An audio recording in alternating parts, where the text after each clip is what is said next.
am Conneaut YouTube channel volunteer Martha Sorohan, bringing you Conneaut hometown happenings for the week starting August 12th, 2026.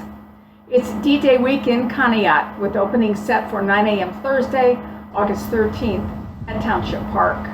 Tickets are required for the free event and may be reserved at ddayohio.us. All 3 days have identical schedules, but for a few skirmishes and other events.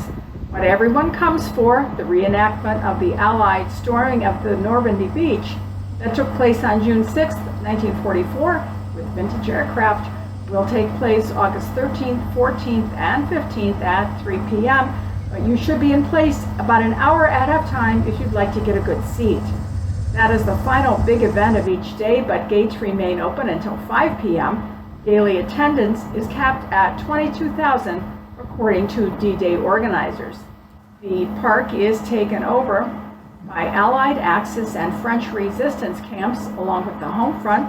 There are military vendors, plenty of food trucks, and World War II vehicles that make visitors feel that they have stepped back in time. Paratroopers are jumping again this year from a World War II era plane, the Placid Lassie C-47, at the Northeast Ohio Regional Airport. Also appearing at the airport will be a former Mr. World bodybuilder, Andy Bustinto, a 101-year-old World War II veteran who competed in that contest just last year. Conneaut Art Center's August 14th concert is Primetime Big Band with music of the 40s. That will be outdoors at 6 p.m. And Good Shepherd Lutheran Church at Grove Street and Lake Road is holding its annual fish dinner 4 to 7:30 p.m. Friday, August 14th, $15 all you can eat.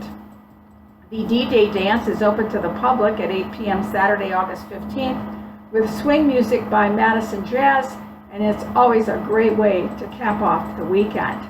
Remember that Conneaut will be teeming with visitors, and Lake Road is one-way westbound from Chestnut to Broad Street.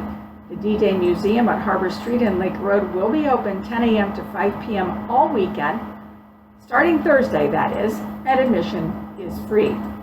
If you've never been to D-Day, this is the year to take the opportunity. It's the country's largest World War II reenactment, and reenactors come from across the country to participate. It is held rain or shine.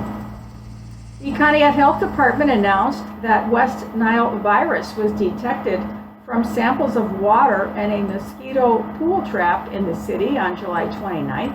Health Department staff remind residents to use insect repellent registered with the EPA whenever you're outdoors, to wear long sleeves and long pants at dawn and dusk when mosquitoes are most active, remove standing water from bird baths, gutters, and old tires, and repair any torn screens. The Health Department has insect repellent and screen door repair kits purchased through an Ohio EPA grant. No human cases of the virus have been reported. Conneaut City Council finds itself between a rock and a hard place after voting against legislation at a special meeting on August 5th that would have put the data center question before the voters in November. A petition turned into the city that day had more than enough signatures to qualify for the ballot, but some council members said they felt pressured to say yes to the charter measure posed as a conservation effort to ban data centers more than 25 megawatts in the city.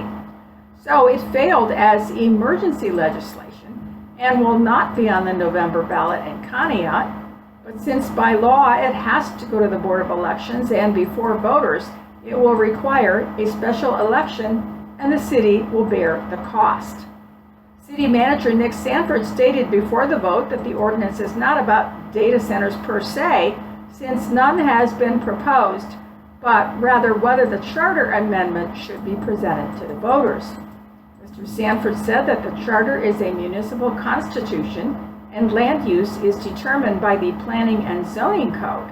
He said this proposal regulates a single category of land use and said he was uncertain that this was the right vehicle for zoning legislation and asked council to focus on process and not politics.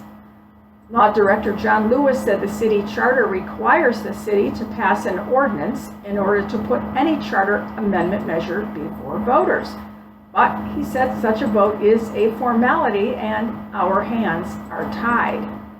Councilman Chris Castrilla questioned why the petition group didn't act sooner so that council would have had time for 3 readings. He said he feels public input is important. The measure did not get enough votes to suspend the 3-reading rule, so it was back on the agenda for council's regular August 10th meeting. It was sent to a 2nd reading. It again failed to pass and moves to a 3rd. Council had a special meeting,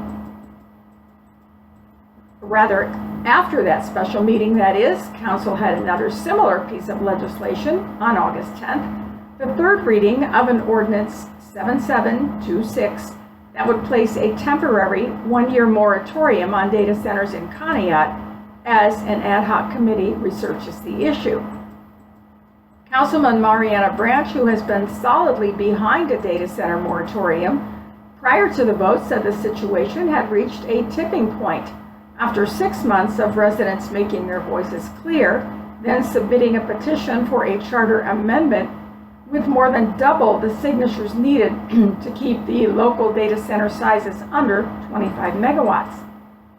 Branch said that the ordinance requesting a 1-year moratorium would give the city time to create a plan and the ad hoc committee more than 7 months to look at the issue. Right now, their work is to be done by February. Creating a few extra months would make sense, she said, calling it a democratic necessity to reflect the will of the community and give the city time to create smartly planned advanced manufacturing and zoning plans. But the motion failed. Branch also moved for a change of venue for council's August 24th meeting to accommodate large crowds that have jammed council chambers over the data center issue, but it too was defeated. Council moved into executive session at the end of the meeting to discuss the charter amendment, among other issues. The Conneaut Arts Center has hired a new director, Samantha Reed. She is a Florida native and teacher who has taught in Washington State and in Virginia. She was also an artistic director at a YMCA and said she thinks her talents are better suited in a creative environment rather than the classroom. She has organizing experience and lives in Geneva. In school news, the annual backpack distribution for Conneaut students in all grades is coming to the Conneaut Human Resources Center at 10 a.m. Monday, August 17th. Backpacks are filled with items tailored for your child's grade. Each year, some 400 backpacks are distributed. Classes for Conneaut students begin on Wednesday, August 26th, and free lunches are continuing to be served at 11:30 a.m. weekdays at the Conneaut Human Resources Center, 327 Mill Street, for all Ohioans 18 and under through mid-August. In county news, the Ashtabula County Fair is on at the Fairgrounds in Jefferson, where the ribbon was cut on a new multi-purpose show building on August 10th. Check the daily fair schedule. It runs through Sunday, August 16th. In theater news, Arlene's Broadway on Buffalo at 236 Buffalo Street will present The Importance of Being Earnest. It debuts August 14th at Arlene's Broadway on Buffalo. Corbin Cliff plays one of 2 main characters and talked with Bob Lovezelter about his role in the classic Victorian comedy. So Algernon is highly intelligent, but at the same time has some psychopathic tendencies and is a very much of a pathological liar. He came up with this character called Bunbury just so he could get out of doing whatever he didn't want to do under the guise of, oh, I'm going to help my friend. And the moment he finds out about his best friend Jack's ward, he's immediately like, I want to meet her. I want to get to know her because he's in a lot of debt, and immediately sees her and thinks, she is the one person I cannot read, and I love her for that, and then wants to marry her. But his best friend Jack, who is the guardian, gets in the way, and he has to try and find a way to get around all of this. The play runs August 14th to 16th and August 21st to 23rd. Friday and Saturday shows are 7:30 p.m. and Sundays at 2:30 p.m. There is also a preview of the show at YouTube/at City of Conneaut Public Access. The classic show is directed by Douglas Anderson. The Ashtabula Arts Center Straw Hat Theater will present an outdoor cabaret of Broadway tunes at 7 p.m. Saturday, August 15th. Conneaut Public Library's Second Friday Book Club will meet at 11 a.m. August 14th to discuss Memorial Days by Geraldine Brooks. The library is offering, by donation, Disney character cutouts with 16 characters available. Conneaut Public Library's Red Hot Reads, a Spicy Hot Book Club, will meet at 4 p.m. Wednesday, August 19th. Bring your own book for readers to celebrate and discuss. The club is for adults 18 and up. And the Conneaut Public Library proudly announces its bookmark design winners. They are Mila Harko, Youth Division, Braylee Flack, Teen, and Jordan Pertz, Adult. Their bookmarks will be printed and available at the library. And the library is offering a fundraiser at Fine Line Tattoo, 183 Park Avenue, from 10 a.m. to 8 p.m. August 22nd. Bookish tattoos will be available for those 18 and up. So will food, a book exchange, raffles, vendors, and authors Raven and Robert Bretz. Kingsville Public Library is accepting reservations for its 8th annual Ugly Sweater Golf Outing, Saturday, September 12th at Village Green Golf Course. You may register on the library website. Village Readers Book Club will meet at 1 p.m. Tuesday, August 18th in Kingsville to discuss Great Big Beautiful Life by Emily Henry. All are welcome. And patrons are invited to create a design on a rock for the library's new rock garden. You'll want to check that out. The Conneaut Arts Center's Sunday night concert at 6 p.m. and the season on Sunday, August 23rd with Twisted Vibes, playing classic rock and oldies. Bring a blanket or lawn chair. Concessions are available. Fall registration for dance classes at the Conneaut Arts Center is open. Check the Facebook page for a complete schedule. Classes are held Tuesday, Thursday, and Saturday, starting in September. Wendy Plater is offering a free collage class, 6 to 8 p.m. Friday, August 21st for ages 16 and up. And the Conneaut Arts Center hosted a reception on August 8th for acrylic artist Donna Devadas. She too chatted with Bob Love-Zelter, who asked her, why acrylics? I started when I, was a kid and I didn't have any money, so I would use whatever I could for colors. I'd use makeup, I'd use whatever.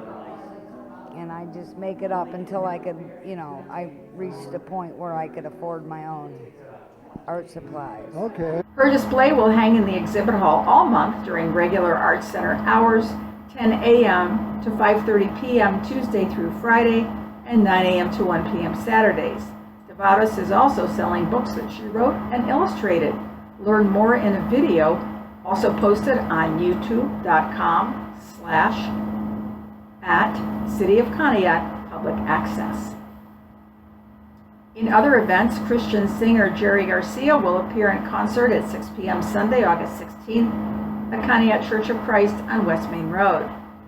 Conneaut Creek Veterinary Clinic at 382 West Main is hosting a Pause and Play Festival 1 to 5 p.m. Saturday, August 22nd, where people may bring their pets and enjoy fun, food, games, prizes, and more.